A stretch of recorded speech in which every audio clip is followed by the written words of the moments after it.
20 years after the first alien invasion in 1996, Earth is at peace. Nations have put their differences aside and have founded the ESD, Earth Space Defense. With the pieces they salvaged from fallen ships, they've reverse-engineered alien technology and created an alert system against extraterrestrial threats. The ESD has set up its headquarters in Area 51 and bases on the Moon, Mars, and Saturn's moon Rhea.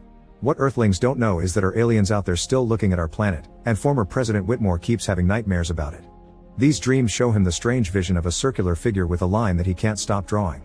Meanwhile on the moon base, Jake and Charlie are towing new parts of the base's defense system to create a giant weapon.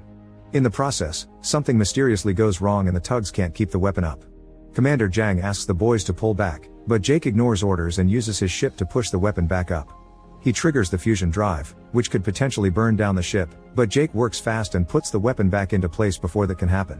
When he returns to the base, Jang still scolds Jake because he blames it for the mistake and grounds him until further notice. In Area 51, General Adams is called to the base for an emergency. The aliens that they captured 20 years ago have always been in a catatonic state until now. They're suddenly awake and shaking in their cages. Adams wants to discuss this with the ESD director, but he's unreachable. It turns out David is in Africa with Floyd, a government-appointed controller. They meet with warlord Umbutu and his rebel forces, whose headquarters are surrounded by alien bones. They aren't happy to see David, but before things can escalate, Catherine cuts in and assures the warriors David is with her. Apparently Catherine has been working here for a while, studying the psychic connection that Umbutu has with the aliens.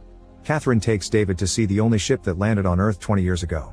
The locals had fought the aliens that came out of this ship for 10 years, and Umbutu explains that the ship lights turned on by themselves 2 days ago. They also discover a giant hole in the ground, revealing the aliens had been trying to drill into the planet's core and stopped when they blew up the mothership during the First War. The group enters the ship and discovers the computer is sending a signal that David recognizes as a distress call that